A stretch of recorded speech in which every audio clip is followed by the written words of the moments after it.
ഹൈദരാബാദ് ഇല്ലവരും ഹൈദരാബാദ് വരാൻ താല്പര്യമില്ലവരും ഒരു ബിരിയാണി ലവറും കൂടി അങ്ങ് ഒരിക്കലും ഈ സ്പോട്ട് മിസ്സാക്കാൻ പാടില്ലേ. പറഞ്ഞത് കേട്ടേരം ഞാൻ ഇത്രയും വിചാരിച്ചിട്ട് കേട്ടോ ഇത്രയും തിരക്കെല്ലാം ഉണ്ടാവുന്നു. ഞാൻ ഹൈദരാബാദ് ആദ്യമായിട്ട് ഒരു ഹോട്ടലിൽ ഞാൻ ഇത്രയും തിരക്കെല്ലാം കാണുന്നു. ഞാൻ ഇന്ന് വന്നിരിക്കുന്നത് ഹൈദരാബാദിൻ്റെ ഏറ്റവും ഓൾഡസ്റ്റ് ആയും അതേപോലെ ഫേമസ് ആയ ഒരു ഹോട്ടലിലൊക്കെ കാട്ടാം. ലൊക്കേഷൻ കാര്യങ്ങളെല്ലാം വയ്യ പറയാം കേട്ടോ. ആദ്യം തന്നെ പറയാലോ, ഇവിടെ വരുന്നവർക്ക് ക്ഷമയും കാര്യങ്ങളും വേണം കേട്ടോ, അല്ലെങ്കിൽ കിഞ്ഞു പാഞ്ഞു ഓടും. ഞാൻ ഹൈദരാബാദ് ആദ്യമായിട്ട് കേട്ടോ ഒരു ഹോട്ടലിൽ നോ ഓൺലൈൻ പേയ്മെൻറ്റ് എന്നുള്ള എഴുതി കണ്ടത്.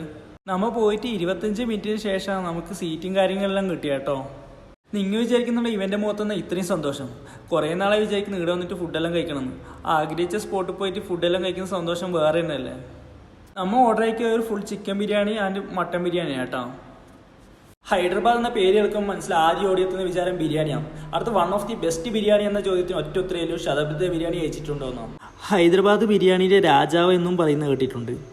ഈ സ്ഥലത്തിന് 40 കൊല്ലമായി ഹൈദരാബാദിൻ്റെ ബിരിയാണിയുടെ രുചികഥ പറയാനുണ്ട്. ഹൈദരാബാദി ദം ബിരിയാണിയുടെ അസൽ രുചി അറിയണമെങ്കിൽ ഇവിടെ വരണമെന്ന് എല്ലാവരും പറയാറ്. ബിരിയാണി നന്നായി ഇളക്കി ആദ്യത്തെ സ്പൂൺ കഴിക്കുമ്പോൾ തന്നെ അറിയാം ഇത് തനി ഹൈദരാബാദ് ബിരിയാണി തന്നെയാണ്. എരിവും പുളിയെല്ലാം നല്ലോണം ഉണ്ട് കേട്ടോ. എനിക്ക് നല്ലോണം ഇഷ്ടപ്പെട്ടിട്ടുണ്ടായി. ഓരോ ചോറിലും മസാല നന്നായി പിടിച്ചിട്ടുണ്ട്. കൂടുതൽ എണ്ണമയവും ഇല്ലാത്ത നല്ല നൈസായ ചോറും കാര്യങ്ങളും. നമുക്കിനി എടുത്ത ബിരിയാണിയുടെ റേറ്റും കാര്യങ്ങളും നോക്കിയാലോ.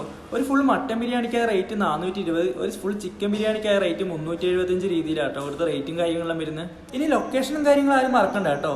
Hotel Shadab near Charminar, old city, Hyderabad. ഇനി അടുത്ത ബിരിയാണി സ്പോട്ടായിട്ട് വരുന്നവരെ കണ്ടതിൽ സന്തോഷം.